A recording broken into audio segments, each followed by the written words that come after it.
All right, folks, you are in tune to the radio show with Marc Lee. And of course, on a Monday afternoon, that means that we're definitely going to be having some very interesting conversations about what's going on around the world. And of course, finding some very interesting and motivational people. So definitely looking forward to some great conversations. Matter of fact, I've got an author on with us today, as well as a gentleman that is very prominent in the Parks and Rec scene over there in New York.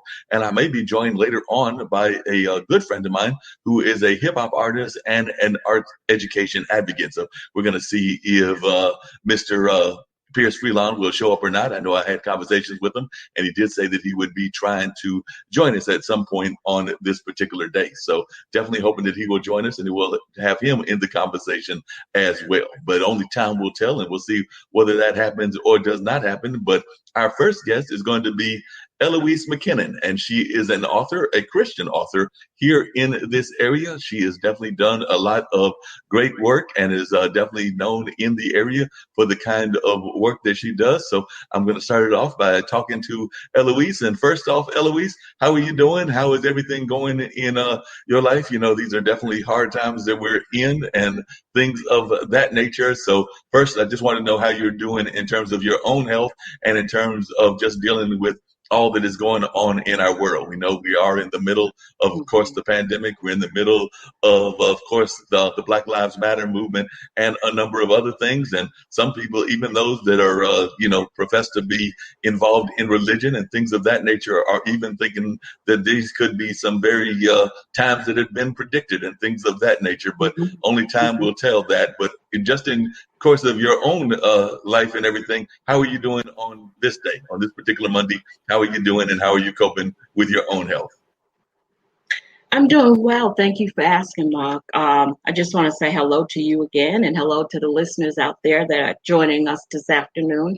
I'm actually doing well. I'm putting it in the hands of the Lord, as so many of us have, because there are times that, like you say, they're unpredictable times that we don't have answers for, but we know who does have answers, and God has the answer, and He knows when and where this will all end. So we just have to be faithful and believe in Him and let Him be in control. That makes a lot of sense to have him have that controlling hand, because we know that in the end of the day, that is who has got the control of everything That's right. in our lives and things of that nature. So for those that are watching, could you tell folks how you first got involved in being an author, and tell us a little bit about the books? Was this something that you were always a writer? Were you always somebody that was involved in writing at a very young age, or is it something that you developed later in life? Actually developed later in life. I've always been a computer geek. I've always been. And one day I was just sitting, getting ready to go to work. And just like I'm talking to you, God starts talking to me. And He said, I want you to write a book. I'm like, first I stopped and I'm like, who, me? And He said, yeah, you. He gave me a title. He gave me everything to write this book with. But, I compare my journey kind of to like Jonah,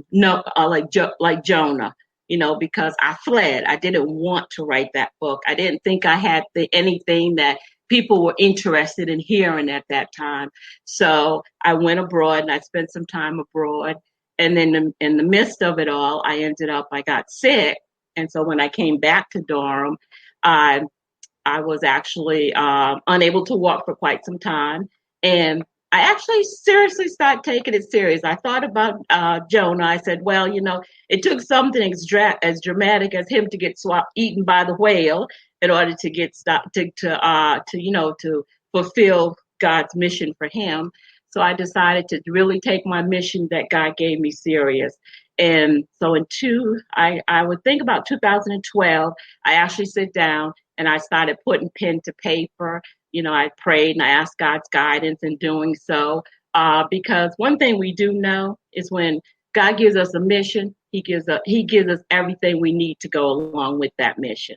And so I started praying, and in the midst of it, I always give the dedication to my book to God as the author and the finisher of it, because I know He is, because He writes it for me. I lay in bed at night and all these thoughts just flow. It's almost like he writes the pages on the book for me. The next day I get up and these ideas just flow so nicely onto the paper.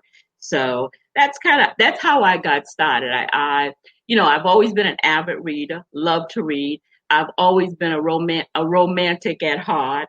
I wasn't sure, if that's the type of book that God wanted me to write, romance or not. But, being a fellow Christian and loving the Lord the way I do, I figured the genre couldn't be any other genre other than Christian romance if I was going to write it. So and that's really how I got started in doing so. All right, that sounds really interesting. And you said you had traveled abroad, and actually, we are IBM.TV, and a number of our producers and folks are from around the abroad area. So, if you could just tell us where you were traveling to and things of that nature, because I know one of my producers is from India. We've got producers from all over the world, including like South Africa and England and places of that nature. So, we do have folks that are watching so globally. So, I was just curious as to where you were traveling to at that time. Paris, France. I actually went to Paris, France. My daughter got a commission over there to do some work. So I went over there with her and I said, well, while I'm here, I'll write. I mean, the city is just gorgeous, but instead of writing, I was too busy sightseeing. So I didn't really take my writing serious until I came back from abroad, actually. Gotcha. And what were some of the sites that you saw there in Paris that really caught your attention and things of that nature? I actually had a friend of mine that had a Paris news person or a former Paris news person that was on their particular show, and they were talking about the sin and some of the other things that they saw. But while you were there, what were some of the things that you saw that really attracted you to Paris while your daughter was working there? Well, I like seeing the Eiffel Tower. It wasn't exactly what I expected it to be, but I did love seeing the Eiffel Tower. We used to live next to Boucheron, the park, not right near that, and so gorgeous. I'd go sit in the park, and it was such a nice atmosphere to write in the park. The churches in Paris was really nice. I got to go to Ireland and a couple other places while I was there. On different cruises, I got to, go on cruises along the Seine, and it was just, Paris and I've always wanted to. That was on my bucket list since I was a little girl. I've always wanted to go. Never thought I'd have the opportunity to live there, but I always wanted to visit. So it was really nice. So I think just the Paris entirely was really nice for me. Sounds like it's a real fun trip and everything. And you mentioned that you had stopped at a park and everything. I do want to learn more about the book, so we're going to continue this conversation, but I do want to bring in Mitchell as well. Mitchell Silver is definitely over there in the New York area and is the head of parks up there. So Mitchell, you heard that she's actually had a great experience in a park in Paris. And I know that you've actually been involved in the parks both here in North Carolina, and now you're the head chief in charge of there in those lovely parks up there in New York. So definitely I wanted to bring you in so that you can talk a little bit about your journey as well. So if you would just talk a little bit about how you made it from this part of the world, meaning the North Carolina part, up there to New York, and how important parks are to you. Because we heard that Eloise, when she went to Paris, she had that great park experience. Parks are always on everyone's tourist destination list. And in New York, of course, Central Park, High Line, we get over 130 million visits to our parks every year. So I'm sure Paris is no different with some of their great public spaces. My journey was relatively simple. I mean, I grew up in New York, then I went to North Carolina, heading up planning for the city for about 10 years. Mayor got elected and said, we got to do something different. Didn't want a parks person per se. My background is in urban planning. And so he said, how would you like to come back to New York and really help create a 21st century park system? I was delighted by the opportunity. Being my hometown, I came back and understood immediately what parks meant to New York City, and for that matter, for any city. And so now I've been here about 6 years and completed well over 700 projects, many of them in underserved communities, because we feel every community deserves a quality park. In New York City, because we're so dense, it's your front yard, it's your backyard, but other places like North Carolina is a place not just for physical health, but also for mental health. It's a place to connect. That's where our festivals, or family reunions, or family gatherings, it's where memories are created. And so parks serve an enormous purpose. And during COVID, it was the only thing that was open. And so our workers kept our parks open. People call them sanctuaries of sanity because that was the only place you can go to enjoy yourself. And so parks during COVID has now been elevated to be an essential part of infrastructure of a city for all the reasons I just mentioned. So I've been now here 6 years, love the transition. Clearly it's the largest city. Raleigh was around 450, New York 8.6 million. They love parks, and there's a huge demand for our public spaces. But just love it, including, and I work in Central Park. So Eloise, anytime to come to New York, I will love Central Park. Tour, and you, Mark, as well. Yeah, she said that she loves going to Central Park, and she's been there a couple of times. So that's one of her places that she enjoys going to. So that's great that she's already making those trips up there to New York. By the way, Eloise, even though she lives in Durham, is originally from the Rhode Island area, if I remember correctly. Correct. I'm from Woonsocket, Rhode Island, correctly. And I've lived in Virginia and then down here, of course, in North Carolina. Yeah. Michael, I'll be back soon. Yeah, we're waiting for you to come back because definitely it's. I know North Carolina has special meaning to you, as does some of the places that you've worked at and things of that nature. And you talked about a little bit, but why do you think parks are so important? If you could just elaborate on that some more, why they are so important to people in general? Because I agree with you that parks are wonderful; they're very much needed. Unfortunately, one of my favorite parks is the Eno River State Park, and that's usually where I would be doing the Eno Festival in July. And we did have it, but it became a virtual event. And I know a number of events that y'all had were virtual as well this year because of COVID. Well, the reason why is that people may eat and sleep in their homes or apartments, but they live out in public space. I mean, that's where all the excitement takes place. That's where people connect, where they go to get healthy, reduce stress, anxiety. And doctor after doctor will tell you, just being in a green space for 20 minutes will reduce anxiety, improving mental health. So parks are so vital to our cities and to our places. Not to be a city, could be a town. Those are the places that you go. There aren't buildings dominated by it. There's nature, there's trees. It's a way for us just to connect with some incredible public spaces without all the density. Density and open space go together. You cannot have a great city. It's just building after building after building. You need those little places just to have your brain to breathe for a little while. But it's also these social gathering spaces, as I mentioned. That's where people go, whether it's a couple or a single or a family reunion or a festival. Those are the destinations people want to go to. It's beautiful.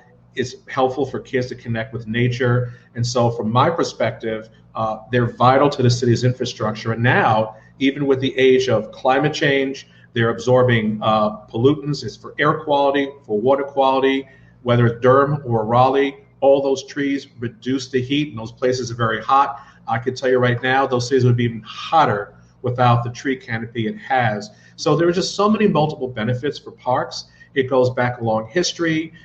Basically, it was England that gave us the idea for the modern park system. Olmsted was influenced by going to England, came here and decided to create Central Park, which did not exist, to be a democratic space for all. That's the other part I like about parks. It's free. It's intended for anyone, regardless of your race, your income, your economic status. It is a free public space for people to enjoy. And in fact, back in the day, people wore the Sunday best just to come to Central Park and stroll up and down. There's different strolling today, but now they're also the epicenters of some of our protests. And we're now taking a fresh look on how our parks can now address some of the Black Lives Matter concerns. We already know the benefit it's offering to COVID. So just all around, you can't have a great city without great parks, period. No, I agree with you. I agree. Or Paris or Raleigh. No, I agree with you on that. You need the great park. One of the things that you alluded to it just then and everything that I was really impressed with you about was that letter that you sent to your employees that dealt with Black Lives Matter. Could you just share a little bit about that letter and how that letter meant so much to you? Because it was during the beginning of the Black Lives Matter struggle. It was. So our staff and a majority of our staff are, well, I would say majority, but close to the majority of our staff are people of color. And then there's probably about 30% that are Black. It was just a chain of events. First, we had Christian Cooper. He was a Black birder in Central Park, and he was approached by a white woman. But on the phone making a call to 911 as if he was threatening her, and that issue went viral. Later that day, George Floyd, we learned about, was murdered by a police officer, and I watched it and saw him call out to his mother as he transitioned to meet her. It just was a little bit too much. And just with all the combination of people being isolated by COVID and all the issues here in New York City, Black and brown communities being disproportionately affected by the coronavirus, and then this incident was a little bit too much. As a Black man and a commissioner, it ripped a scab off, because many of us that advance in our career and at our age, we suppress so much that we check our Black identity at the door and feel we can't express ourselves. Something happened. And I wanted to communicate to staff that I felt their pain. We understood what happened. I'm in solidarity with them. And then we have to do something very different. So what I wrote took a lot of time, a lot of tears, because I was dealing with a lot of issues I suppressed as a Black man, because we're all taught how you behave in the workplace, how you behave socially, and enough was enough. And I had to tell my staff that something had to change. And so we initiated a series of reflections just to hear from our staff. We decided that staff came up with the idea of renaming a portion of one of our parks Juneteenth Grove, because this happened late May. We were able to design it and build it in 6 days. And it was 19 benches to celebrate the 19th. We planted 19 trees. I prayed over one of the trees, and we renamed it. And the benches were painted in the Pan-African colors of Black, red, and green, and that is on full display. So for me, I took it personally. My children were affected in the past by issues relating to just being stopped often by the police and personal things I went through. And it was my opportunity to share with staff, you're not alone. I feel what you feel, and it's something that we have to do. That was a hard statement to write, but I felt it had to be said. It's like I said, I did read the statement. It was a very powerful statement, and I'm so glad that you did that. And I think that others kind of like recognize that and have started doing similar kind of statements. And we've also seen some changes in society, not just in statements being made like the ones that you made, but also in some even organizations changing their identity. I'm thinking about like the Redskins, who have decided not to be the Redskins anymore, and some other things that we're seeing that are definitely changing because of this conversation. So we know it's a very needed conversation, was needed to have been had many years ago, but sometimes these kind of disasters force us into these changes. So it's glad that a lot of folks are paying attention to what you're saying and things of that nature. Just getting off of that just for a second, one of the things that surprised me, I've talked to folks about the parks and just Parks and Recs, and of course, everybody, like you said, loves parks, but they've also been speculating that they're seeing more of the wildlife come out because of COVID and because there's less of us around. So I was wondering, has that been the case in New York? Like I know here there's rabbits and deers and other things that were a little bit more prominent than they have been in the past, being a little bit more bold in terms of coming out into the public because there's less public out there. So I was wondering, are you seeing that in the New York area? I mean, I know at one point our mutual friend Sri showed me a landscape of New York, and I'm sitting there going like, that does not look like the New York that I visited many moons ago. Right. Well, now that July has come around and more people are coming out to the parks, luckily for New York, we're now at stage 4. We're actually doing better than the rest of the country. So people are going back to the parks. So to answer your question, yes, we did see an increase in wildlife, but around July, when people started going back to the parks, it kind of subsided to some extent. But yes, we started seeing coyotes. I mean, they were always there, but now people are seeing more, coyotes and foxes.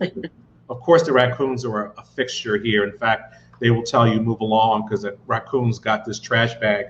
But we saw an increase, and we have a whole wildlife division, and they were ready to educate the public that you are going to see more because it was so quiet. And there's all other studies about even the noise levels and how just the COVID has settled everything down. But now with July, summer in the city, people are back in the parks. And what do you think is the number one thing that people are surprised by? I'll tell you one thing that surprised me was you mentioned Central Park. And for years, I always thought that Central Park was the biggest park there in New York. But no, it's nowhere near the biggest park. We have parks that are bigger. So what are some of the other surprises? And can you talk about those parks that are much bigger than Central Park? Because I think everybody knows Central Park because of its kind of Hollywood image and things of that nature. Well, certainly now Central Park is 843 acres. Our largest park is Pelham Bay at over 2,700 acres. That's in the Bronx. The second largest park is also in the Bronx, Van Cortlandt Park at 2,100 acres. So Central Park's in the top five, but number one and number two happen to be in the Bronx. Other gems, if people come to New York, Hunters Point South is one of my favorite. It's in Long Island City in Queens. What's nice about it is you have these dramatic views of all of Manhattan. So I know people like to have those high rises in Manhattan, but if you come to Long Island City, the views are amazing. And there's a new incredible park called Hunters Point South, and I was just there last week. And so that's one I would certainly recommend people come to New York and discover. And then the Battery, one of our older parks right at the foot of Manhattan. Beautiful, gorgeous, has this wonderful wildlife garden and this very historic oval, Castle Clinton, where you can take a ferry to the Statue of Liberty at a social distance, of course. So those are some of the hidden ones, but New York City has an amazing park system, 2,000 parks, over 30,000 acres. And like I said, we get over 130 million visits every single year. Central Park is 42 million by itself. Wow. And what are some of the plants that folks might find in the parks? And you mentioned some of the animals, but what are some of the things in the New York parks that you can mention that folks may see that they may not know about or that they may be interested? Because we know that there are different people that are into plants and animals, wildlife, and they may be wanting to come to see something in particular. It is exhaustive. I mean, we do focus on native species, and we're trying to get what we call invasives. They're not native or non-native plants, but we have everything from our botanic gardens to our parks. There are thousands and thousands of species. There would be too many to name, but we actually do have a guidebook on how we encourage native species to be planted in our parks. The London plane, which looks like a maple leaf, in fact, it's on the back of all of our business cards. So this is something that Robert Moses was enamored with. So it's a very hardy tree. It kind of has a beige bark that looks like it's peeling. Those are London planes, and its leaf is very similar to a maple leaf. That's probably our most prevalent tree in New York City, so you see them everywhere. But we notice now with sea level rise, they don't deal very well with salt inundation, and so we're looking at a lot of our coastal parks to make sure we put more salt-tolerant species in our parks, and London plane is not the best. So those are some things. But in terms of people see in our parks, we have over 400 concessions. So we have boats, we have all sorts of things people can do when they come to the park. And so that's our way of providing a different experience. Restaurants, boating, kayaking, it's just filled with fun things to do. So when it comes to New York, you could just have a ball just going from park to park to park. Sounds amazing. And I do want to get back to Eloise, but before I get back to Eloise, I wanted to know from your standpoint, because that's one of the things we talked about with Eloise, was what got you into Parks and Rec? Were you one of those people that was always exploring the parks when you were a youngster? And that's like I asked Eloise about whether she was a reader all her life and everything. Were you one of those people that always explored parks when you were a youngster and always knew that you wanted to go into planning or something that was involving around architecture or city? Or is this something that you developed later in life in terms of an interest? And if so, when did you become interested in it? Wow, Mark, great question. So I have to give credit to my parents. In 1964, we had a World's Fair in Flushing Meadow Corona Park. My parents took me to that World's Fair, and I saw this exhibit of New York City, a full model called the Panorama.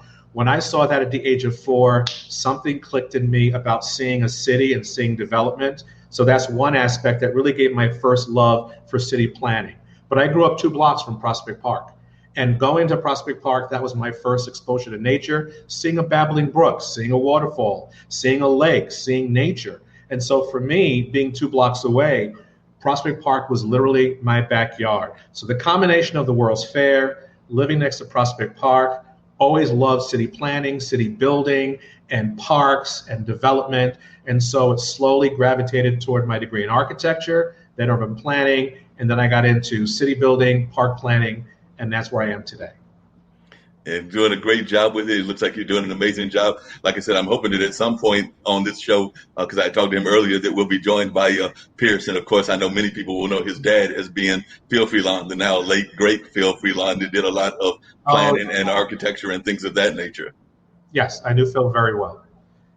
Great man. Yes, no doubt. Phil was an amazing person and everything.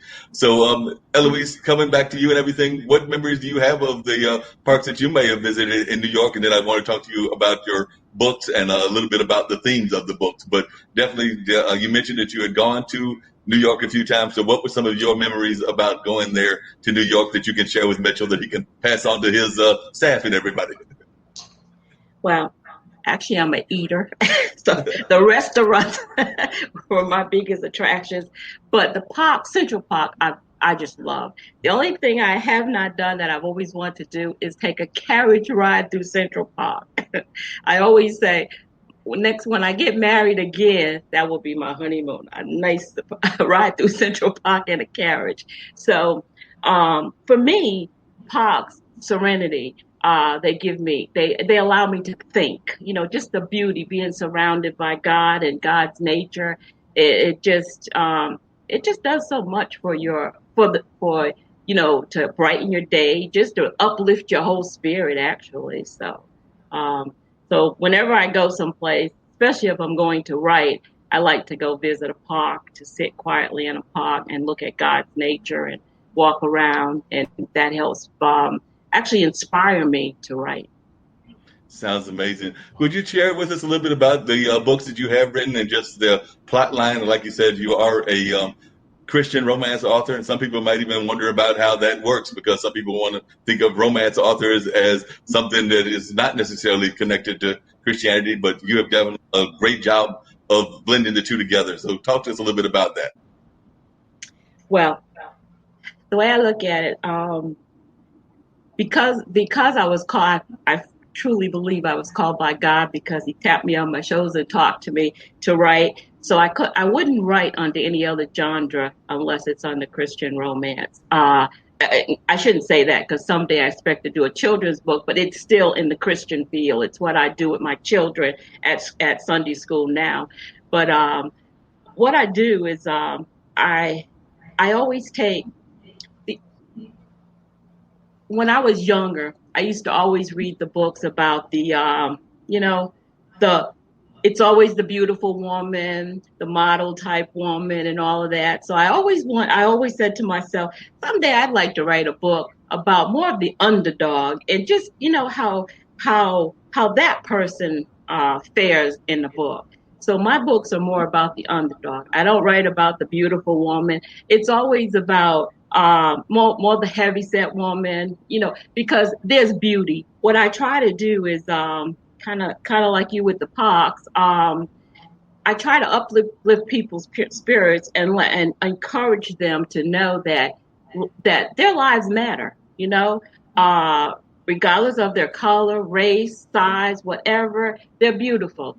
And that's what I try to inspire in my books to everyone. So that's one reason why I take my characters are a little, they're not the normal model type. They're more on the maybe people wouldn't give them a second look type of person, but it just shows how God can come into our lives and He can affect us in such ways that what's destined for you, it's destined for you, and it's not for anyone else. And, a lot of times people, as we walk, we'll say, we see that person with that person. You'll say, well, how did that person get with that person? But you know what? I always feel like, if it's destined by God, it's going to be yours no matter what. And that's kind of the role that I picture in my books. I take, my books are always based on a Bible theme. All my books are based on a Bible theme somehow.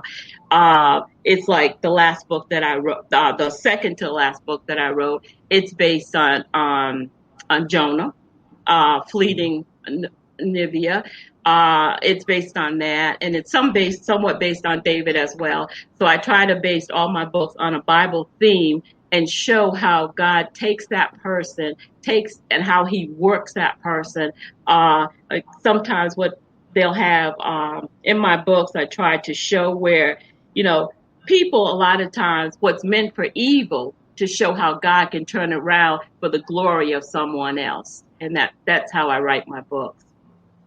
Yeah, it sounds like you've got some great themes and everything of that nature. Talk to us a little bit about the latest book and what that book's theme is and how you came about writing that one, and also any ones that you're working on now, any new ones that you have coming out. Well, my last book that I published is actually part of a trilogy. The trilogy is A Twisted Shade of Green. And the reason I picked, actually God picked the title for me, but the reason we went with A Twisted Shade of Green, I take all the words centered around the color green. In the first book of that series is Twisted Shade of Green, Portrayal of Lust and Revenge. That was the first one of the trilogy. And the book that I just published in May of this year, that one's Lies and Secrets. And it just shows how a man's past can affect his future. But, through God, sometimes people take your past and they want to use your past for evil, but it shows how God can use your past to turn it around for the glory of you and for him. It also shows how, a lot of times we feel like God's not there. He's not there. And we wonder, where's God during the midst of all our storms? Like now, I'm sure people with COVID is wondering, where's God during the midst of all this storm? But the book's based on, the fact that God's right there. We don't see him, but that doesn't mean he's not there during the midst of our storm.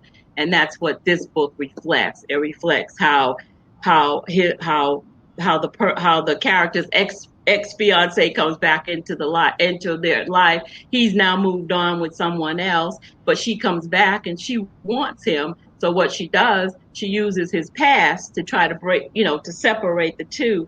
But it shows how God can take your past and, because if you want to do better, God will take that past and he'll help you to do better, and this person, he's re-given his life to God, and he's met the perfect person, God, who's destined to him by God.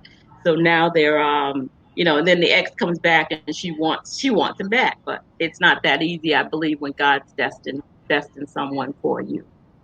Yeah, that's a good point and everything. It's been interesting talking to friends of mine that are actually ministers and even other different faiths. So not just Christian ministers, but even imams and other kind of faiths and everything. But a lot of them are talking about the fact that, and I'd be interested to hear from both of you about this, that though we're in the middle of this pandemic and in the middle of this crisis, and so many of our churches are going virtual, that they're actually seeing more of their members seeing more views because they are going virtual. They're finding people that are watching their services online from other parts of the world. So like I said, They might have like small churches. I know a church that only got, if it's lucky, maybe 50 members on its regular service, but they're seeing like in the hundreds and things of that nature because they are putting it online and people are watching it, not just here in Durham where this particular church is, but globally. Mm-hmm. This is true. This is how I see my services, is online, except I watch the recast so we can sleep a little bit later, and then we watch it when you could either watch a live stream or as soon as it's done, it's available on YouTube. So that's been our approach, and I like that approach. But you're right. We're seeing a lot of people viewing now. Now, my church is only 4 blocks away, but still we can watch it at the comfort of our home at any time. But we are seeing that, yes. Yeah. Also in our church as well. Mm-hmm. Your church is doing the same, Eloise? Y'all are doing online? Yes, we've even had people from Germany that has joined us, when they write down their say, where are you located, they want to know more about the church. And we still have our welcomers online that actually go in and tell them about the church. So we've seen we picked up a lot of extra visitors being online, yes. And for those that are watching us right now and everything, what kind of advice would you give people that are going through this struggle? We know that we're all going through this struggle, whether it's the economic struggle, whether it's the struggles around race, whether it's struggles around everything else. So what advice would you give to people that are watching, whether they're watching here or whether they're watching in other parts of the globe? Because there are so many struggles that we are going through in this day and time. So I just wanted to know from each of you what kind of advice you would give to the world and to people that are watching. Well, for one, this is not the first pandemic we've gone through. And after each pandemic, we've seen a change in behavior. We've seen a change and an increase in green space. And I expect the same to be the case today. I think now with the civil unrest, this is a turning point in this country, and I am optimistic that people start to listen and start to see real change. We're seeing it from the corporate boardrooms to companies to local governments. It's not just EDI, the equity, diversity, inclusion, but now people are talking about racism and anti-racism and how blacks have been affected for 400 years and why it has to change. Particularly the young people. I see this generationally. If you're young, you're very passionate, and want to get out there, protest. Mid-career people feel the same way. Older professionals like myself, we're now free to express ourselves. So we thank the young people for the courage, but we're looking for change. I learned something in Bible school many years ago from one of my teachers that I will never forget. They say when tough times come, you have two choices: to be bitter or better.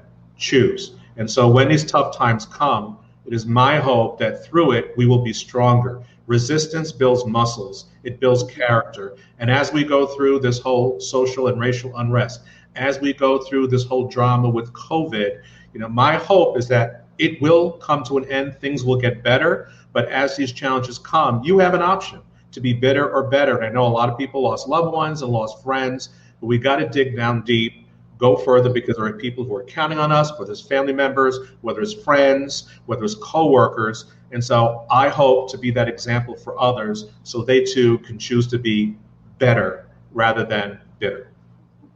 Definitely. And what kind of advice would you give, Eloise? Well, as I write in my newsletters when I send them out, I hope and I pray that the world, when we come back out of this, and I know we will, this too shall pass, and I want us to be better. I don't want us to be the same as we were. I want us to be better. I want us to be able to hear better, to see more clearer, to love people more, to love people, to take that love that God invests in us and show us how to invest it out into other people. I think we need more love in the world. Our children, before all this came about, people were saying, oh, our children are going astray. What are we going to do?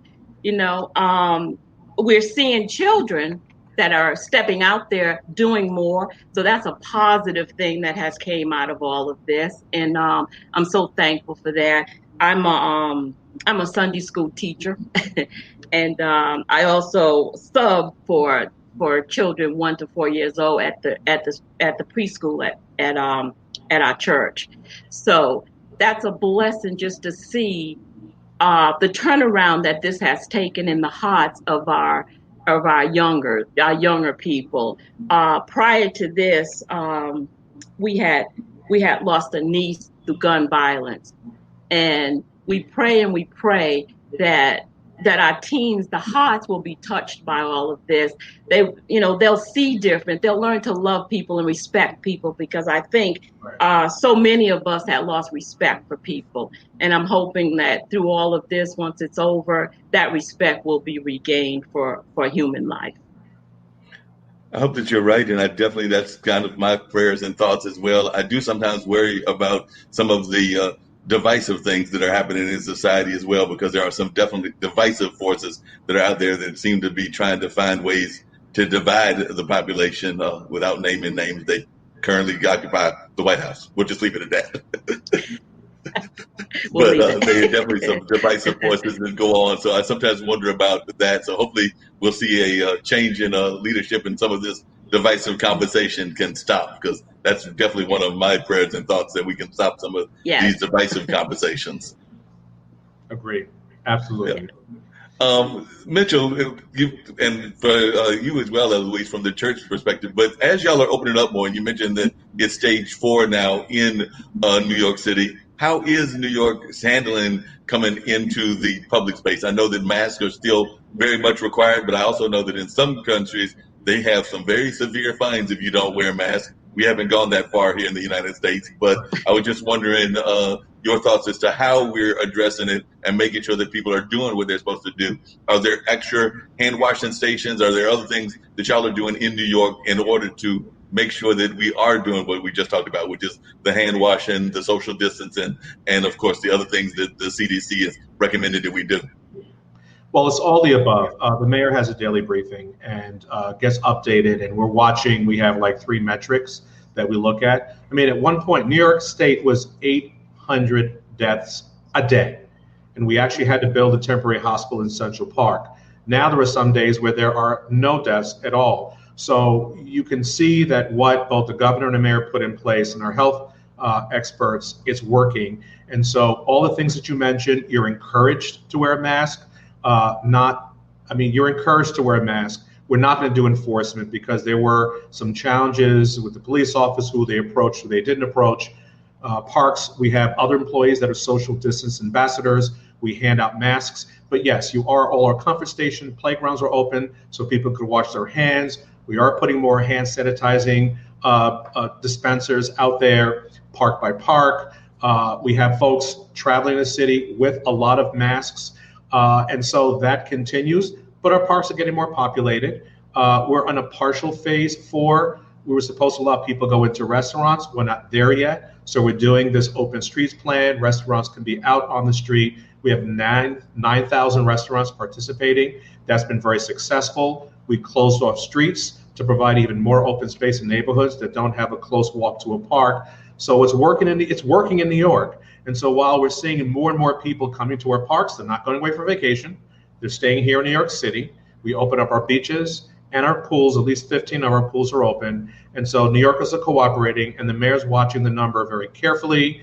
And then last week, they just instituted, there will now be sheriffs and police officers at all bridges and tunnels. As you went to New York, you have to, they'll stop every few people to see whether you're coming from one of the states that have higher COVID rates, that they want you to self-quarantine here in New York for 14 days. So a lot of efforts are taking place. We want to keep our numbers down. The Northeast, both New York, New Jersey, Connecticut, we're in very good shape in the Northeast, and we want to make sure we keep it there. So kudos to the mayor and the governor for really keeping a close eye on this.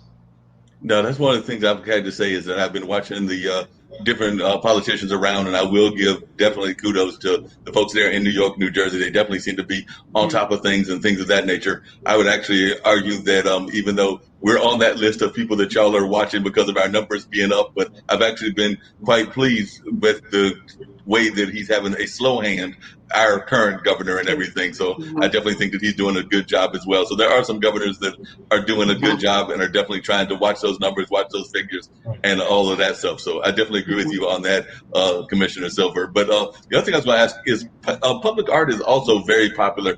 And I know, of course, that came up even more so now because of Black Lives Matter and the fact that the murals that are all over the country that are coming up that are talking about the image of Black man and just Black lives in general. But I was just wondering if you could talk a little bit about the importance of public art to New York, because I do think when I think of the park system, the public art is part of that system that I think is very important. And I know public art is important around the country. So I just wondered if you could talk to the importance of public art. So we do have a couple things going on. We at Parks, we oversee the monuments program. And so you would not be surprised that some of the monuments have drawn some attention of people who are very concerned about some figures of the past. So there's a separate commission examining those. Already, Theodore Roosevelt, because of how that's depicted, may be moved. We moved some others in the past. So that's being looked at right now, the monuments.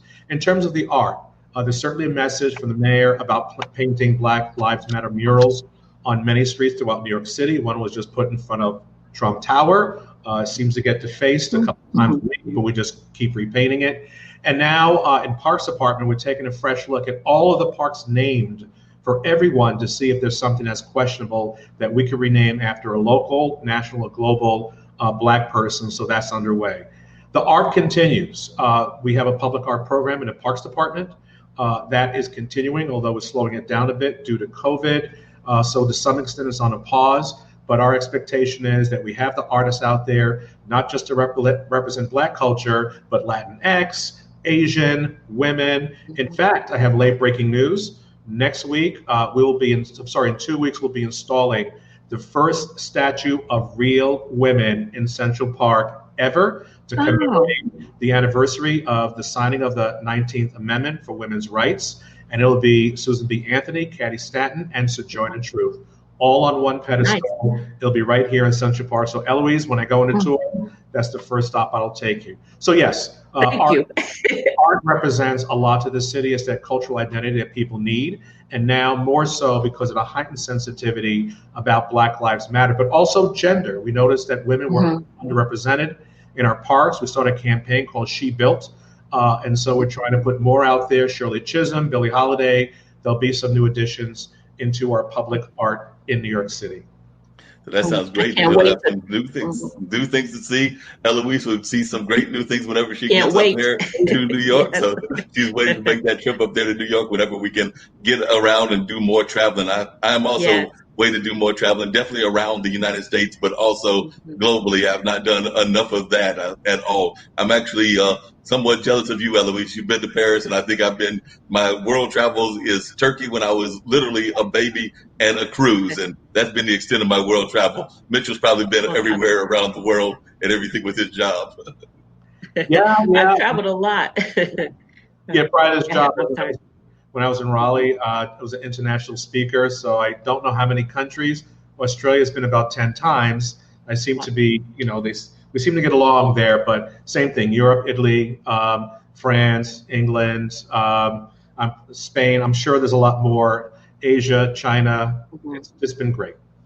Sounds like it. And I know that those of you that have done the world traveling are definitely hoping to do more of the world traveling. And I know I'm hoping to become a world traveler, or at least more of a world traveler, because mine has been very much limited, unfortunately. Eloise, you said that you moved here from Rhode Island. So I was just wondering, could you say what drew you here? And also the same for you, Mitchell, because you did spend some time in Raleigh, but what drew you to this area? And what are some of the attractions of this area that you really enjoy? Actually, my children. When we're in Virginia, and my oldest daughter, first of all, came down here to UNC Chapel Hill. And I always thought I wouldn't go any further south than Virginia. But then when my second daughter graduated, she moved out here, and it was like, I think I need to make a change. So then we went to Paris for nearly 5 years. And then when I got sick, that's actually what drew me back to North Carolina, because I came back here for medical, because you speak French, but not well enough to really talk to, the medical treatment that I needed at the time. So I came back here for that purpose, and came back to North Carolina because the hospitals here are wonderful hospitals. And so that's what drew me back to North Carolina, basically the children, and the fact that I got sick and I needed help. I needed the aid, and my daughter took me in to take care of me, and she lived in North Carolina. So that's what brought me to North Carolina. All right.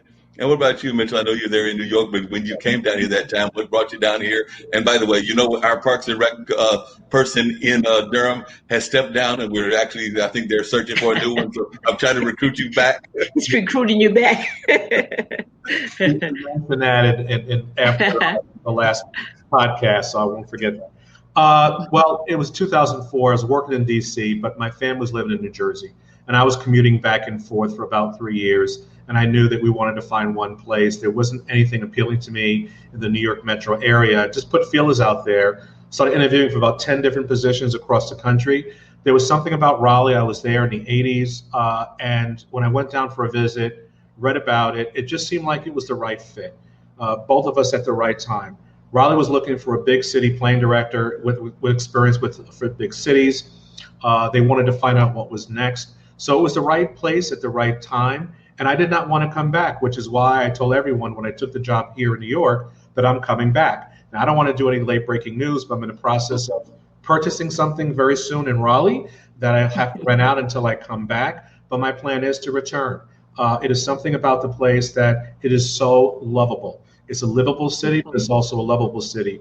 The Southern hospitality, the friends that I've formed, people eager to do business. It's an easy place. It's safe. It's wonderful. Great weather, great people. Everything about Raleigh, I enjoyed in North Carolina. The whole triangle, for example, got to know it quite well. And so just to show you how powerful it is, I've been up here 6 years. I don't think a month that doesn't go by when someone from Raleigh, we miss you, come back. It's not been the same. We miss your presence, your vision. So that's the kind of place that it is. So like I said, I'm in the process of getting something. So when I do come back, I have a place that I can be. But certainly is something that is just inside of me. Raleigh, the Triangle, is a special place, and it's one I miss dearly. And my son and grandkids are there as well. So that's an added bonus in addition to friends. Sounds great. For those who want to get into city planning and want to get into that, you, of course, had the fortunate experience of doing it when you were like 4 and you went to the World Fair and everything like that nature. But not everybody has those kind of experiences. So those that are thinking they want to get into this kind of planning that you do, as well as park work and everything, what kind of advice would you give them in order for them to break into the field and things of that nature? Well, for first, you have to have a passion for the work. I mean, planning is about place, about buildings, but to me, more importantly, it's about people. So you have to understand the soul of a place. Raleigh is not New York. New York is not Durham. Durham's not Chicago. So you have to have a love for place, but also a love for people. You know, it's like you're a doctor for cities, you're a doctor for a town, and you want to find out what makes that city tick so you can prepare it for now, but also for the future. And so if there's something you care about cities, if you care about where people are going to live, if you're concerned about some of the underserved communities that are suffering, you can go in there and figure out ways of making communities better, making parks better. So you have to have a passion. What I call planners is that we're guardians of the future. We think about these emerging trends to make sure that city, that town, that county is prepared for what's coming. When I was in Raleigh, we started a whole conversation about demographic change, about the aging population, that single family homes is not going to cut the future market. We have to do more multifamily, more senior living, places that are walkable. We were ahead of the curve at that time and started building more and more places where people had options, because not everyone could afford or can live in a single family home. So that's the role of a planner, to think about those trends, prepare for it, but care about the place, but more importantly, care about the people. Yeah, that sounds like a great advice to give to folks. Eloise, you're now an author. So what advice would you give to folks that are thinking about becoming an author, in terms of like they want to go into this field of writing? So what advice would you give them if they're interested in becoming a book author?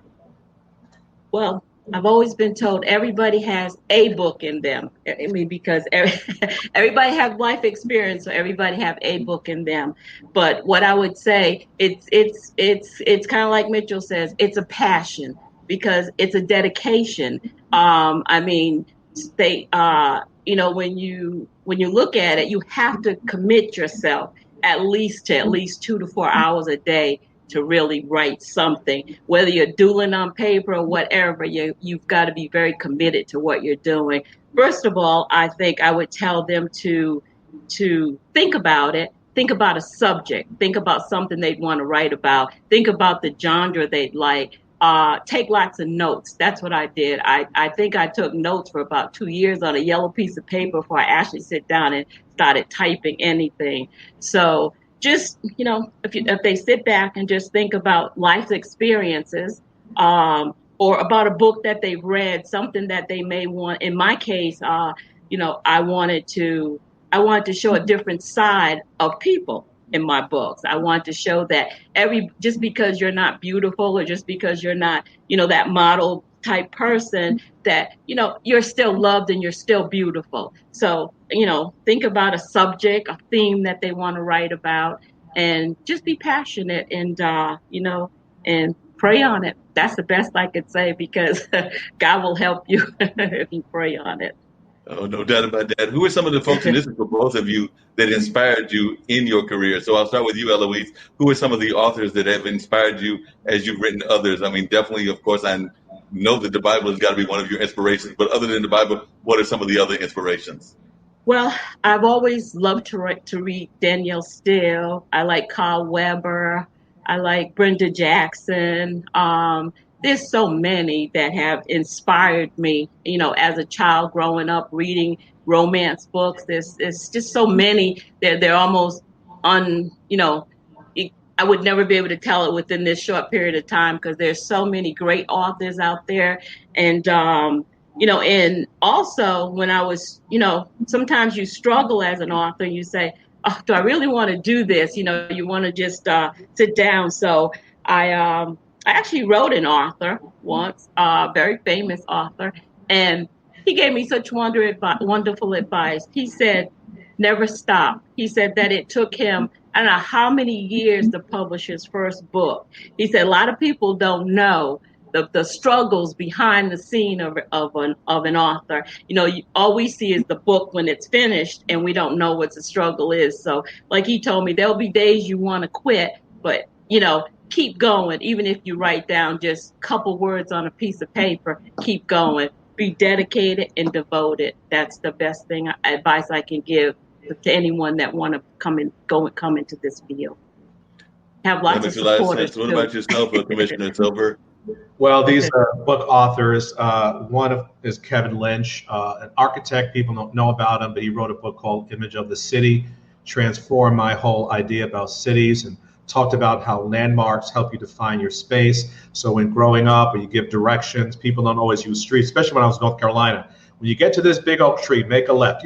There are these landmarks that people use, but he unpacked this whole notion about how cities work together, the nodes, the streets, the streetscape, the landmarks. So one is Kevin Lynch. Jane Jacobs, very known for just understanding street life and what it was like. And she was very instrumental in stopping Robert Moses of destroying the village and parts of Manhattan, but really tried to understand how people make up a city. William White, he also wrote a book and observing how people use public space, not doing a study, but he just watched people. Because people will tell you one thing, but how they behave is another. So William White, kind of the father of placemaking, modern placemaking, is another book and another author that really impressed me. So those are three. There are many more, but those are some that when everybody asks me what book to read, I will always Life and Death of American City, Jane Jacobs, Image of the City, and then Holly White. The name is escaping me, but another well-known book. I think it's called The City. It's a big white book. I have it on my shelf. Those are the three, very instrumental, and I was very grateful to read those at a very early part of my career. And Eloise, did you go the traditional route of trying to find a more known publisher, or did you independently publish yourself, or which route did you go in terms of publishing? Did you do independent publishing, or you self-published, or did you publish it through one of the main publishers? I'm actually self-published. I published through Author House. One of our members at church, actually two of our members at church had published with them. So I decided to go the same route that they went, and I published with them. I've been very happy with them. They introduce you to lots of venues where you can sell your book. They make sure that you're in lots of bookstores or online bookstores. So I've been quite happy with them. And also, I've done a lot of Barnes & Noble book signings. I've been over various parts of the state to do Barnes & Noble book signs. I've been invited to do them. And that's been a wonderful turnout. I love people. I love talking to people. So that has also been one of my great things. So yeah, I do hope someday to go the traditional route, but for now I'm happy I think I'm happy the way I am, but someday I would like to go the traditional route. And that day will probably be coming for you at some point or another. But I know a lot of folks that have a tremendous amount of success in the independent route, and even like some smaller publishing companies, because I know there's some even here in North Carolina and around the globe that are done quite well just doing the independent route. So I think that both ways probably have they're good and they're bad. So it's a balancing act. I'm sure that there's some control issues if you decide to go with the bigger publishing houses that you probably don't have as much of. I did a lot of research prior to, and for me, it fits right now. I can't speak of what the future holds, but for now, it actually fit. I have a lot of readers, trying to attract more, but I do have a lot of readers. So this route right now, it has been working great for me. So, but everybody, I think, as an author, someday wish to go the traditional route. But where and when that will be, I'm not sure.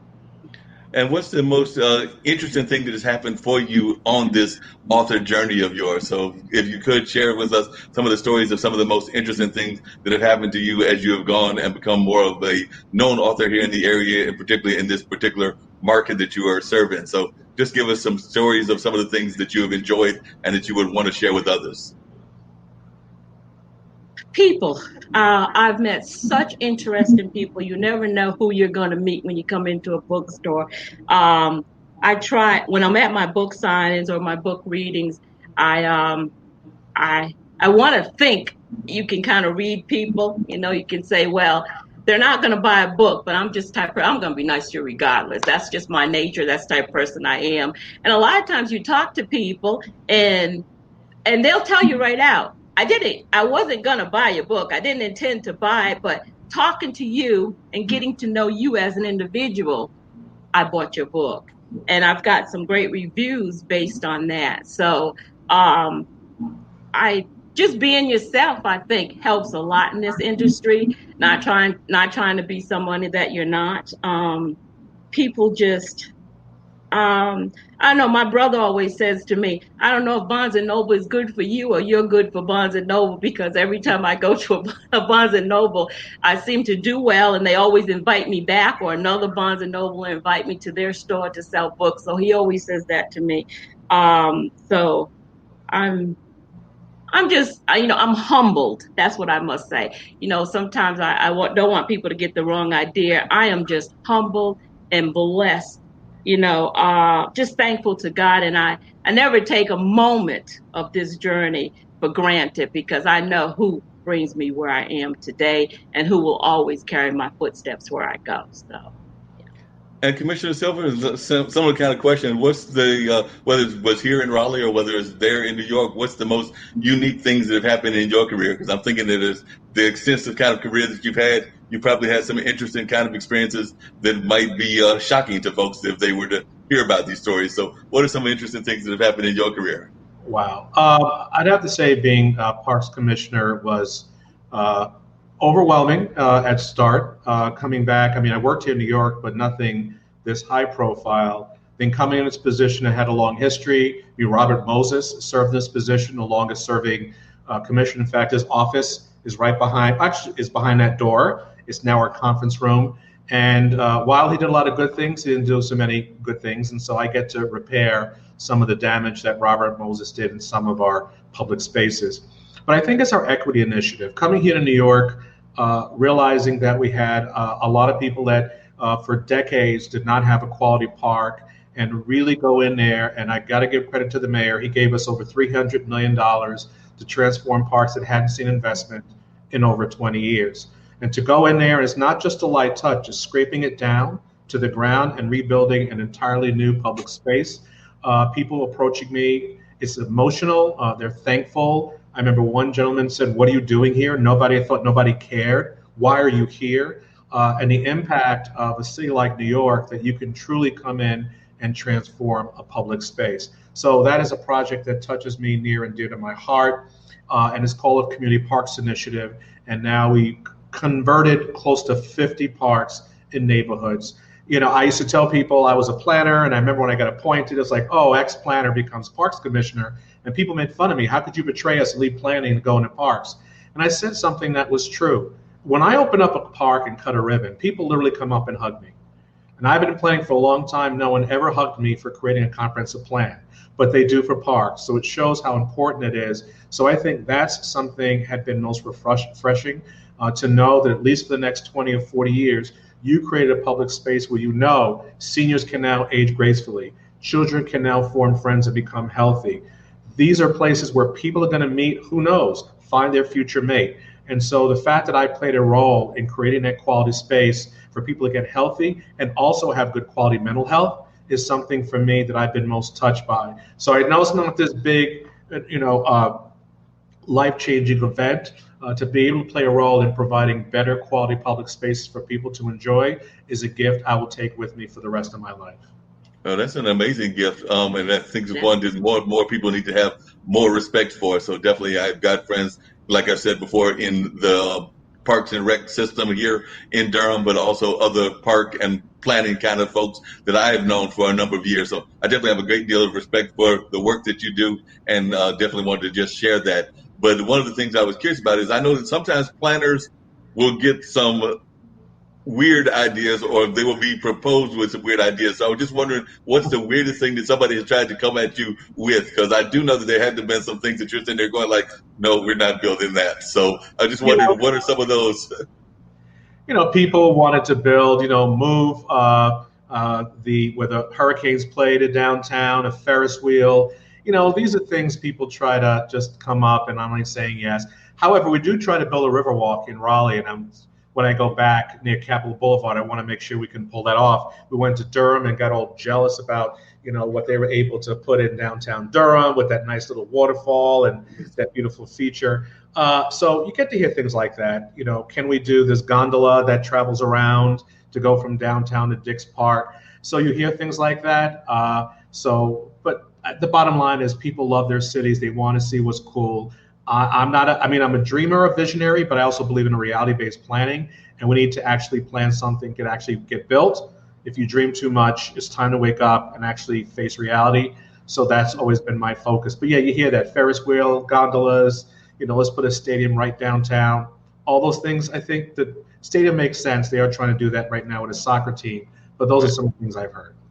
Yeah, you're right. And I've heard some interesting ones as well. I remember one time there's the Salem Village that exists in Winston-Salem. And I heard some people that remembered the great history of the Hayti Heritage Center and things of that nature. So they were, in a conversation I was in, they were asking, well, why can't we build a village like that? So basically they wanted to create mini Hayti, but in the middle of Durham and everything. So you do see sometimes people will have those ideas. But like I said, I think that would probably cost a lot more money than they probably want to invest in doing those kind of villages in the middle of a city that's already big. But who knows?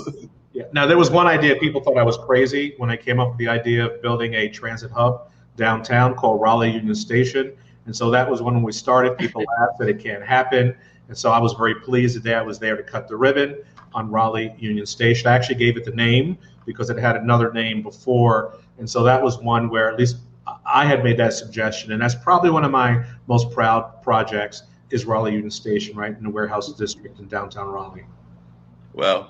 What are some of your proud moments in New York? You mentioned some that y'all are doing now, but what are your most proud moments now that you've been back there for a number of years? So do you have any particular proud moments there in the city?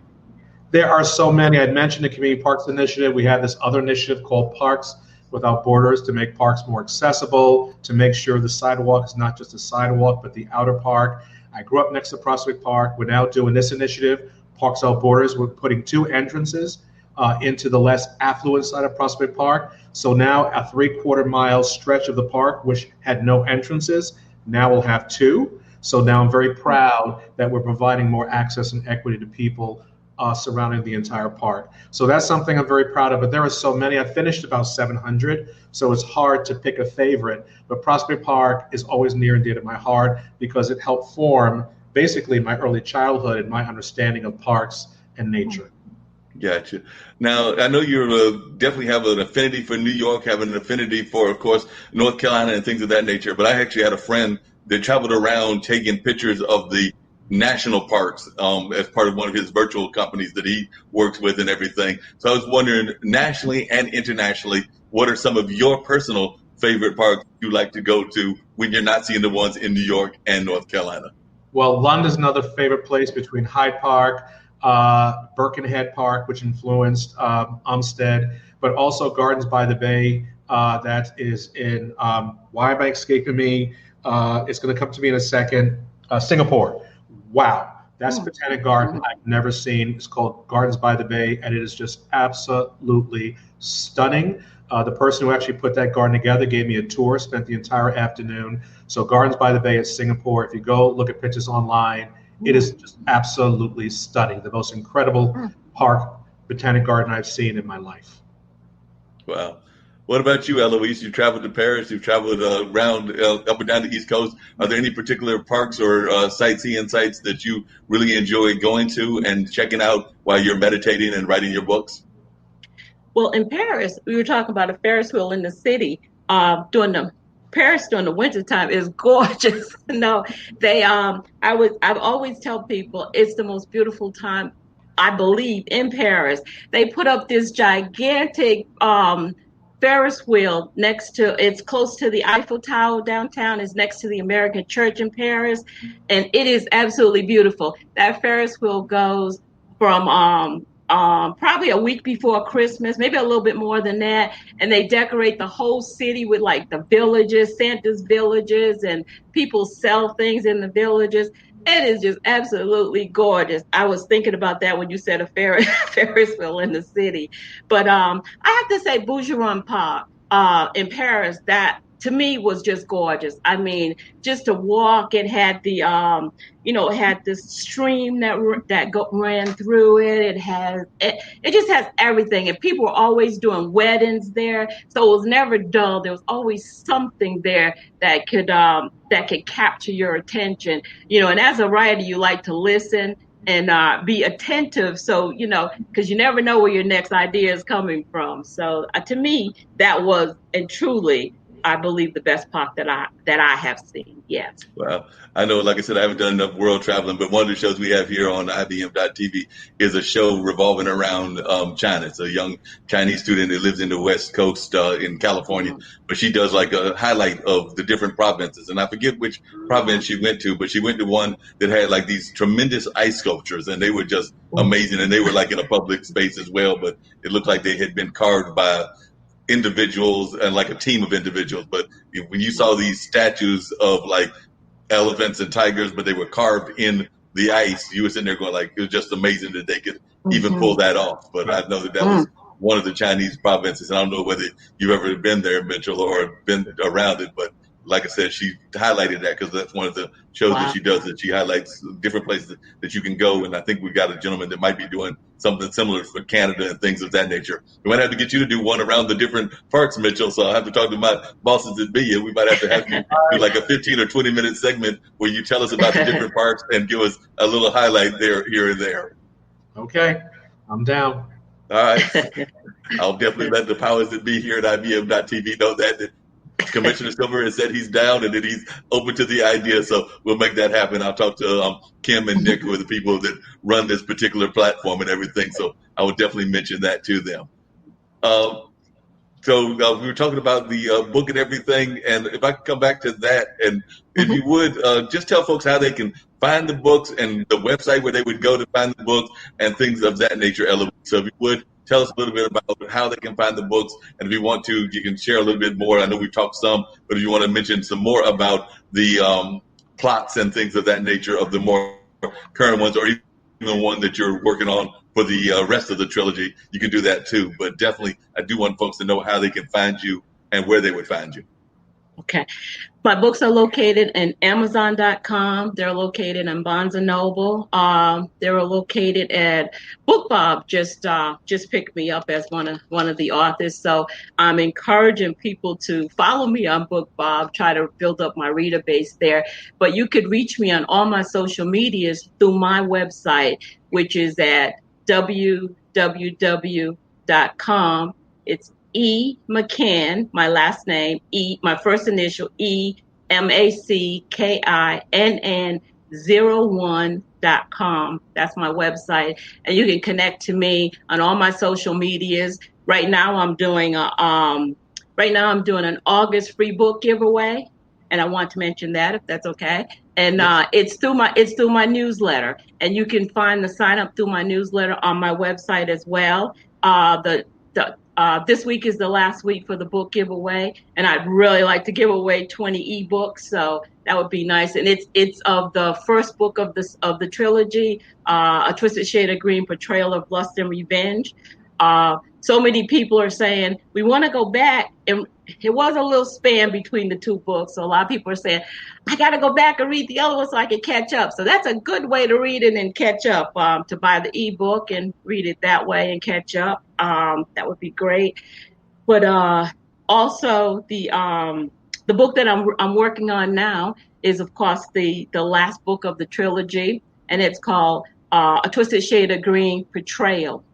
And that book is going to more or less wrap all the other two books within that book. So it's going to speak a little bit on the lust and betrayal, the lies and secrets, and that leads to the betrayal of all of the characters. So that's where that book is headed. I'm on. Well, I write, then I go back and really decide my chapters after. So I'm on chapter 4 right now. I'm hoping to get that book published by Christmas, so it could be a nice Christmas gift for people. That's what I'm hoping. Because as authors right now, we're kind of. I think she froze on me there, but I hope she comes back and everything. But she was talking about the book, and I think she froze on me. But Mitchell, how can folks reach you? Go ahead. What were you saying, our Eloise? platform to go in stores to book signings are some stores are doing virtual book signs, but not a lot of them.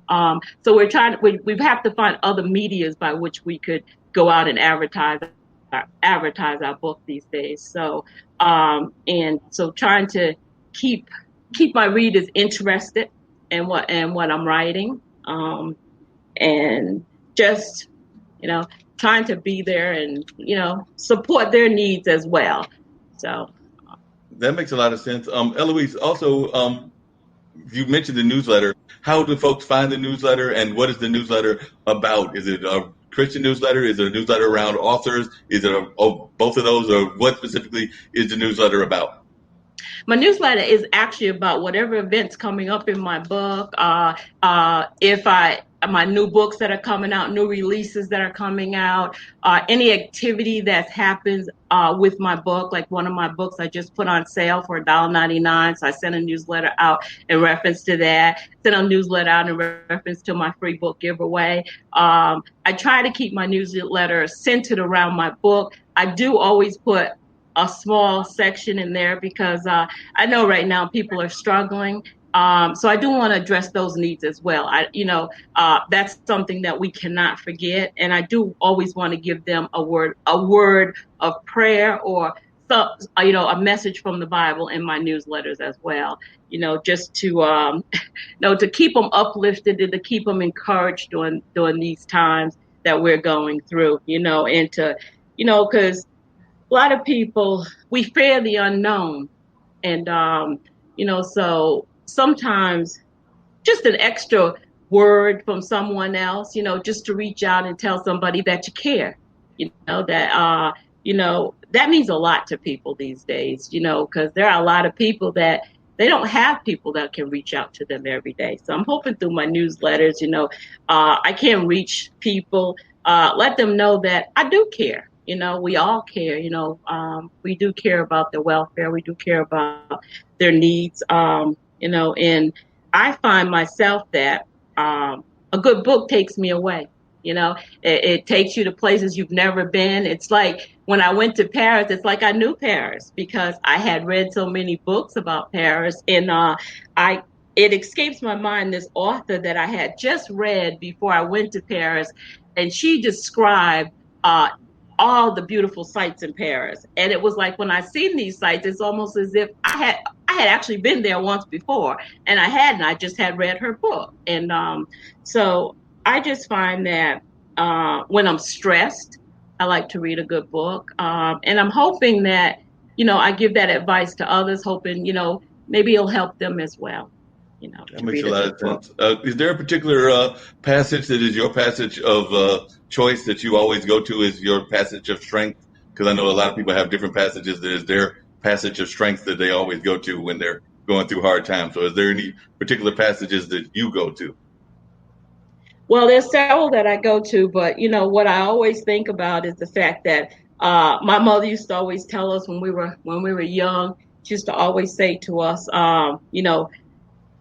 no matter what you're going through, God's always there. He'll never leave you. She used to always instill that in us as we were little kids. And she used to always tell us that, the fact that, if you feel unloved, God always loved you. So, maybe start off with a prayer in the morning and just tell yourself, a lot of people beat up on themselves. Instead of beating up on yourself, be positive. Just look in the mirrors and tell yourself, I am loved. God loves me. I am loved. No doubt about that. And we're actually going to wrap everything up. I know Commissioner Silver has got to get ready to go very shortly as well. But on those same lines, does the Parks and Rec department have a newsletter that folks can go to on a regular basis if they're interested in finding out what y'all have going on there in New York? And also, do you put out anything individually yourself, and how can folks reach you? Well, in terms of parks, we have a very active website as well as our social media platforms. So it is nyc.gov/parks. And so we constantly are refreshing everything on our website because we have so many things going on. But we're very active on Instagram. It's at NYC Parks. And then I'm both on Instagram, Twitter, and I don't do Facebook that much anymore. And that's Mitchell_Silver. I'm a runner, so I do a comment. On Instagram, my personality is running and parks.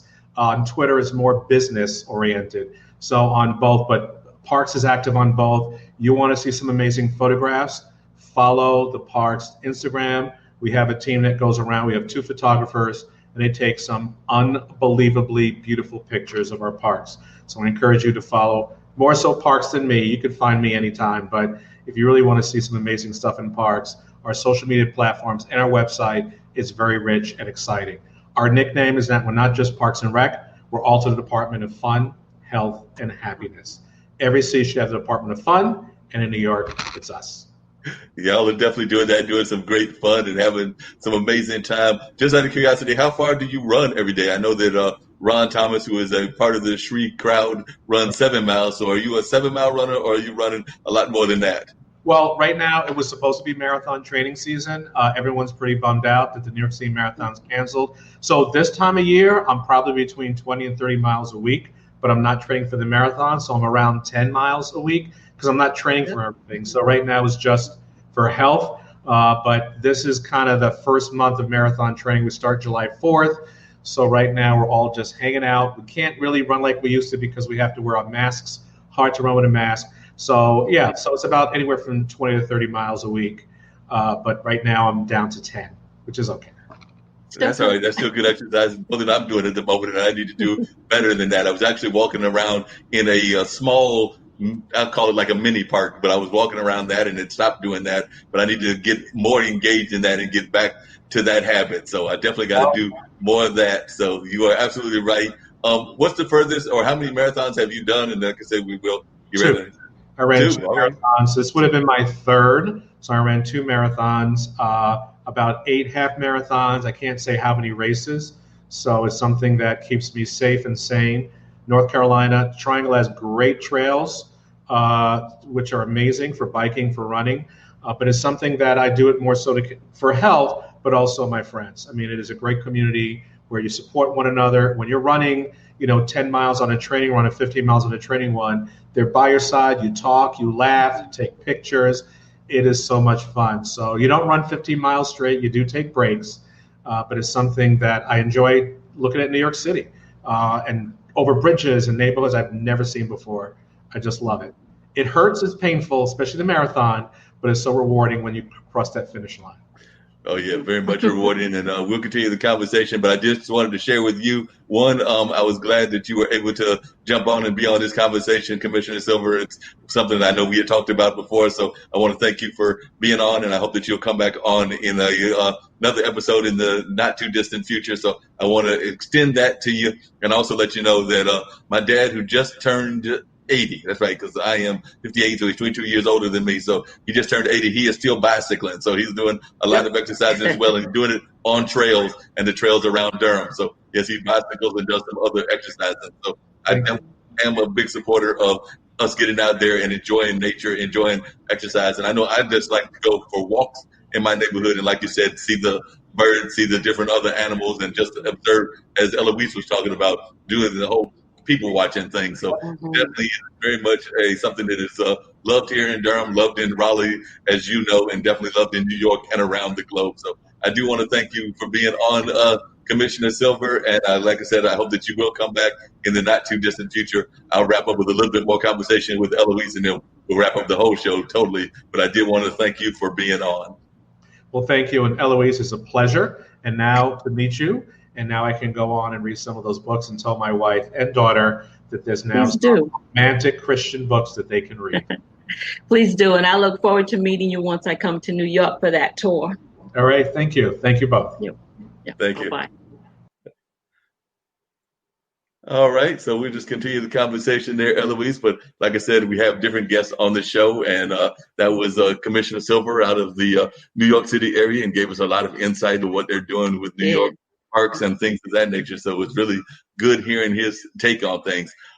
You heard him talk about when we first got started about the Black Lives Matter movement and things of that nature. And I would just wonder, from your perspective as an African-American woman, some of your thoughts on that, and also your thoughts just about the ways that you address it to both your kids and your grandkids. So as we wrap everything up, I would like to hear some of your thoughts on that as well. Well, Black Lives Matters. I think all lives matter. Regardless of who we are, all lives matter. And I know, as Black people, we have suffered a lot. Other races have suffered as well, but we have suffered quite a bit. So what I try to encourage my family, my grandkids, all those around me, sometimes we have to search our hearts. Sometimes goodness and fair treatment comes from within too. When sometimes we think we're treated unfair, and I'm not saying that. I don't want anybody to jump on me now. I'm not saying that in a bad way. I'm just saying, like, sometimes we might misjudge people. People might say something and we don't fully understand what's being said. And on a different level, and you instantly get mad about it. So sometimes we have to search our own hearts too, for everything that's going on. It's heartbreaking, the things that are going on. It's heartbreaking to see Black on Black crime. It's heartbreaking to see any crime. And we hope, and I pray all the time that, maybe once the pandemic's over, we'll be delivered from a lot of this as well, because it does matter how we're being treated. How I had before this, for 30 some years, I ran a very successful computer company. I used to sub with a lot of the larger companies, Lockheed Martin, Aerospace, a lot of them. And though I personally did not experience it, I did hear, other employees that did experience it. So, I just want people to wake up and remember, God created us all equal. When we cut, we all bleed the same blood. We might be a different shade of skin. We may talk different. We may have different walks in life, but that doesn't make us any less than anyone else. One thing my mother always taught us as we were growing up, she always taught us to believe in ourselves, that we were no better. Never think you're any better than anyone else, but never think you're any less than anyone else either. And that's how I've always lived my life, from what she's always taught us. And it seems to have worked well, so it's heartbreaking. That's the best word I can say. All the things that are going on in society, but it's good that people are waking up. They're taking notice. I mean, now there's nothing that you can touch online that doesn't have something about Black Lives Matter. I think companies are becoming more aware of the unfair treatment within companies across race. And so that's a good thing. So if that has brought about all these changes, sometimes it's sad to say, but sometimes things have to take place in order for change to happen. And I don't know how people can't see that change is needed, but sometimes they don't. It's like in our own lives. Sometimes we don't see the change we need until something drastically happened to make that change come about. So Yeah, that's very much true that sometimes we have to have those drastic changes and things of that nature. But I like the message that you're giving about the fact that we've all gone through hardships. We've all gone through different things. And like I said, we've got listeners from around the world, some that are definitely following in the tradition of Christianity, but also some that are of different other faiths and things of that nature. And one of the things that I oftentimes talk about is that no matter what the faith is, the very basic message of a lot of the religions around the world is very much a similar message. Yeah, there are extremes on all the sides, meaning whether there might be extreme Muslims, there might be extreme Hindus. We know that there are definitely extreme Christians, but all of the faiths around the world, the basic message seems to be a message of love and a message of caring for others and doing things of that nature. So like I said, well, I know that you've read books, not just Christian books, but other books as well. But when you read books of faith, the basic message is the same, which is that we are one people and that we have to unify and to do things of that nature. So that's the way that I've always looked at it, is that, you know, it doesn't matter whether somebody is of Christian faith or Muslim faith, but that we all need to find a way to unify. That's right. I agree with you. I totally agree. That's how we were raised. I mean, my mother always taught us that, you know, there's good and bad in everybody, you know, but she taught us to look for the good in people, you know, because I think everybody, I mean, sometimes people think I'm crazy for saying this, but I think there's good in everybody. I don't care who you are. I mean, like they say, God loves the just and the unjust, and there's good in everybody. Sometimes we as people just have to look for the good in the people, because if you look for the negative and drive the negative in people, they become negative. But I think if you look for the positive, people become more positive. It's kind of like, you know, when you get on that elevator and nobody says anything, but one day you get on that elevator and you say, good morning, or hello, how are you? Right. And see the people that speak back, you know, but it takes one person sometimes a lot, but sometimes one person can change the atmosphere in a place, you know, so I try to be that person.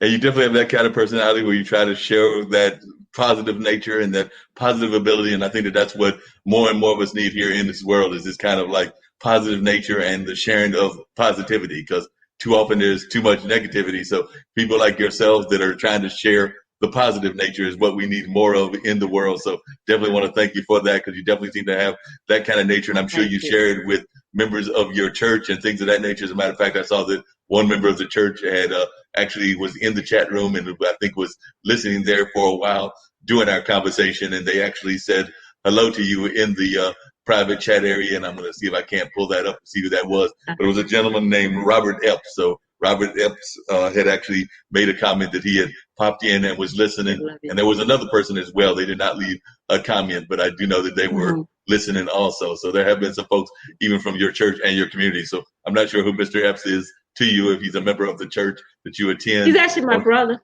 Okay, your brother. That's even better. He's my brother from Rhode Island. Your brother from Rhode Island was checking out what was going on. That is an amazing thing. For those that are watching us and listening and everything, tell them once again about the church that you go to, and maybe if you want to give them a shout out as well, that's also allowed. So, and also what your role is. You mentioned the Sunday school. Do you do anything else with the church, or is it just the Sunday school work? Not that that's not enough work, because I know some other Sunday school teachers that could be plenty by itself. Well, actually, I go to Waypoint Church in Chapel Hill. It's a beautiful church. The people are beautiful. It's multi-denominational, and we have such love in the church for everyone. And that's one thing when our minister, who we all love, left the church, I went on a seek to find another church, but I always prayed and asked God to lead my footsteps. And for some reason, he always led me back there to Waypoint Church. So I said, God, there must be a reason you want me here. I do the children's ministry. That's why someday I said I'd like to write a children's book. What I do, I take the children's lesson, I turn it into an activity for them each Sunday to teach them the Word of God, because I think children are more visual and they learn better that way. I do crossword puzzles, color, and I do all kinds of things for them in these activities books, but I take whatever lesson it is and I turn it into an activity book for them. I also teach a substitute teacher at the Waypoint School. They have a school also with the church. Wonderful school. They teach the children at early age to speak another language. They teach the English children to speak Spanish. We have Spanish teachers there, and I think that's just wonderful because when my daughters were young, they used to go to Brown University, and Brown University had a diversity program like that where they taught the children that was there being in on the east side, the people spoke Portuguese. So they taught them to speak Portuguese, and they taught the kids to speak Portuguese to speak English. And so when I was first invited to teach at the school, I thought, and I met the director. She's a wonderful, wonderful lady. She has such a heart of love for people. And that's what brought me there. I wasn't looking for a job because writing is my full-time job. Yeah. But it's just so much love there. Each day before we go in to see the kids, we do devotion. And I love it. We actually do devotion. We pray for the kids. We pray for the parents. And I just think that alone is a wonderful thing. It really is. And it gets us through our day with the kids. Like I said, we have ages 1 through 4, wonderful kids. Last year, just before all of this started, I think in March, they had author day. Oh, and wow. They invited the kids at school had an author day, and they invited me to be their author. So I thought, well, my book's a little bit not really appropriate for them. So I sit down and I made books for them, and we actually had a book signing with those books that I made for them. So, I mean, it's things like that they teach the kids. It's just a beautiful environment. The church itself is a wonderful environment. I find a lot of love there, and most of the people that go there find a lot of love there. But basically, what I love most about church, I love the children. Yeah. Oh yeah, children are amazing. Like I was telling you before, I've got 2 nephews. They are 11 and 12 now. Yeah, because the one was born 2008, the other 2009. So they're 11 and 12. So definitely, I know about that love of kids. Because like I said, my brother had those late in life, and he's a few years younger than me. So he's actually this October he'll be 51. We went away for a little bit. I work on the affordable children in housing. Your life, and know that that's very important to have in your life. So definitely, I was hearing what you were saying about those children, and yeah, children are very much important. Definitely, like I said, I've got my 2 nephews, and they mean a lot to me. And I've got some other kids that are part of like the circle of people that I am involved with or influence or things of that nature that would fall in that kid category. So definitely, anything we can do to reach and help the children of the world is a wonderful thing. How are y'all dealing with the school? How are y'all dealing with COVID? Are the kids doing stuff virtually, or are they not doing anything at all as far as the school is concerned? I'm sorry, Mom, I didn't catch them. I was saying, how is the school going in this particular era? Are they doing any teaching at the school right now, or are there plans to do it as a combination virtual and online with everything that's going on with COVID? How are they planning to handle the teaching? We're actually supposed to start back in September.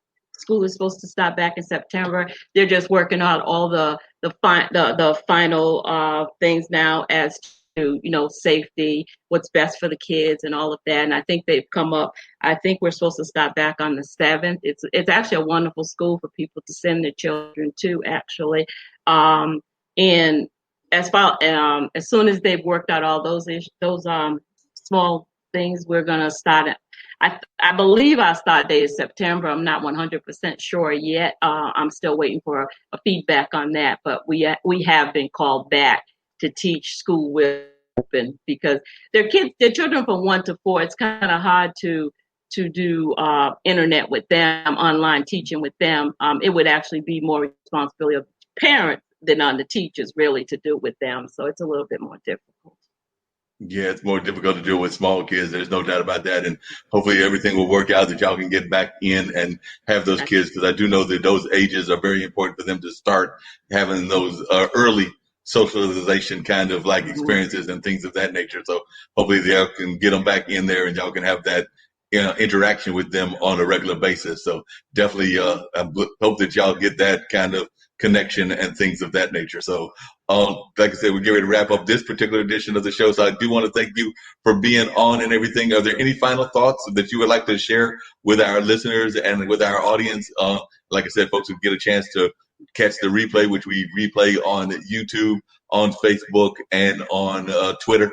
And sometimes on Twitch, but definitely they can catch the replays on all of those channels, and of course on IBM.TV as well. So do know that there are ways that members of your church and just the community in general can catch the replays at those platforms that I just mentioned. But definitely, and we have other great programs here as well. I know that my friend Alexandria does a music program out of South Africa. We've got a gentleman that does a show around chess, and that's actually based out of there's one of the shows that's based out of California. That's Jim Eat, and then we have another gentleman, Sasha, who is originally from Russia but now lives in Canada, and he does both a chess show and he does an investment show. So he talks to people about investments and things of that nature. And then there are a number of other programs. We've got a program where two guys, Dylan and Zach, will actually do like the idea. They'll create a story. So they're actually creating like a TV series almost. They're showing you the whole process that they go through. So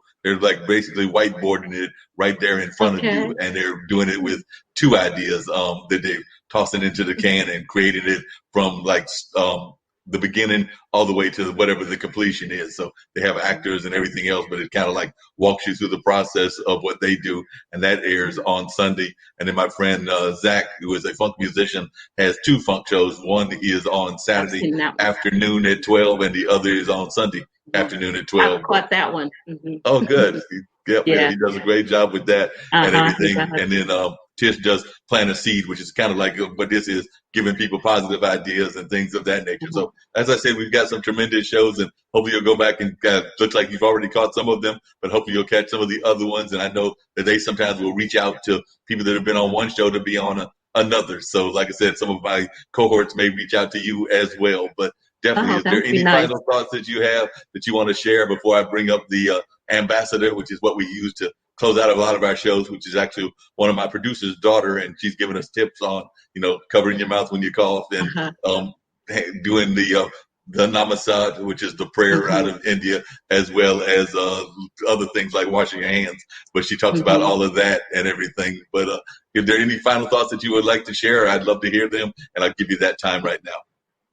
Well, I'd like to say thank you to all the listeners that tuned in on our behalf. I'm grateful to each and every one of you. I'm grateful to the people who buy my book, who read my book, and I hope everyone that do finds something in the book that can inspire them, encourage them, and always know that you've got a book in you as well. So you too can write a book. It's not an easy process, but it's a doable process. We've always been taught that, whatever you set your mind to, you can do. Just need a little help, just keep it in prayer. God always brings it about. My biggest thing is that I have been very blessed. I hope your day is as blessed as mine was by you joining in to watch me this afternoon, because I have truly been blessed by being here with you today. And I thank you, Marc, for having me on the show. No problem. It was my pleasure to have you on. You definitely gave some great insight, as did Commissioner Mitchell Silver and everything as well. So can't wait to go to New York. So you ready to get up there to New York? And I'm ready to go.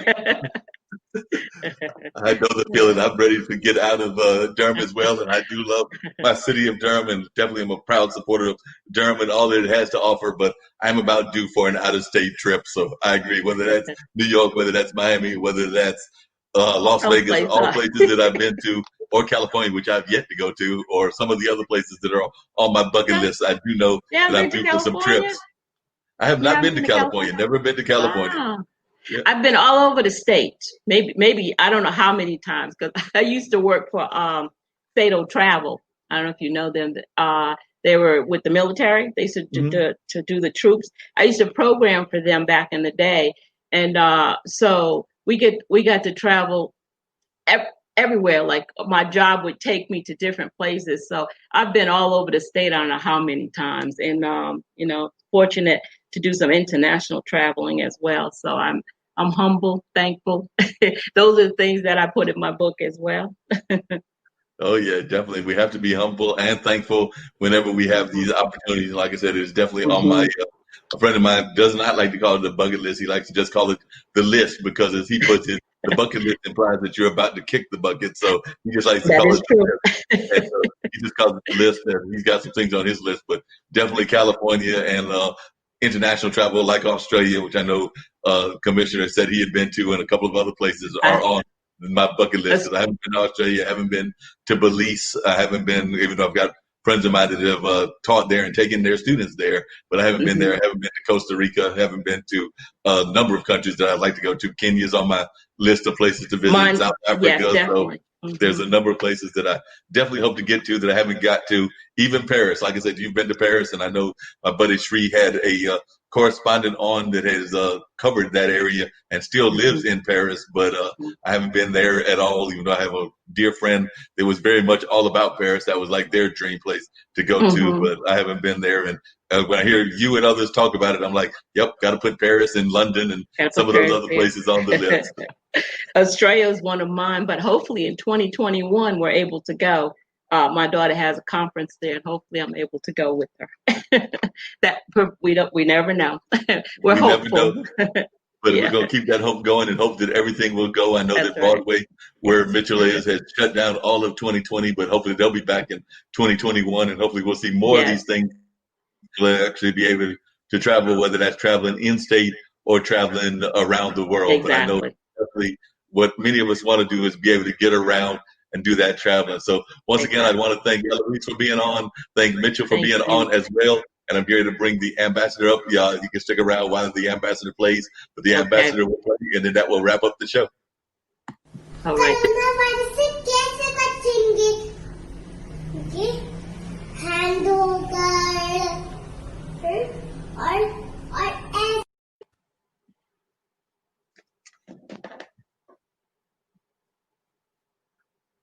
Oops, didn't quite work, so we'll hit it again.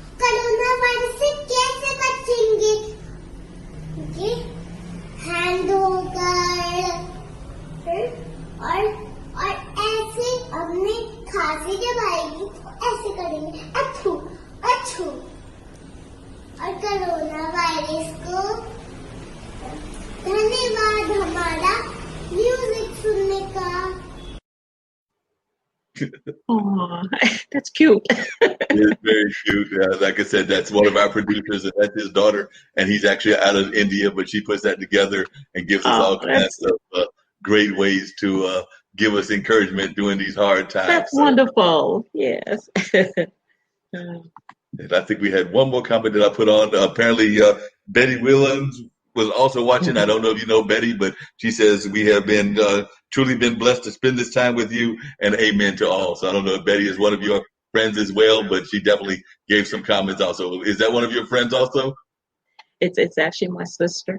All right, then. So the relatives have been watching. That is a great thing. So it is. Watch you. And like I said, definitely want to thank you and Commissioner for being on. So I'll catch y'all on another show, and hopefully we'll get you back on. I look forward to it. Come back. Be blessed and have a blessed day, Mark. Thank you.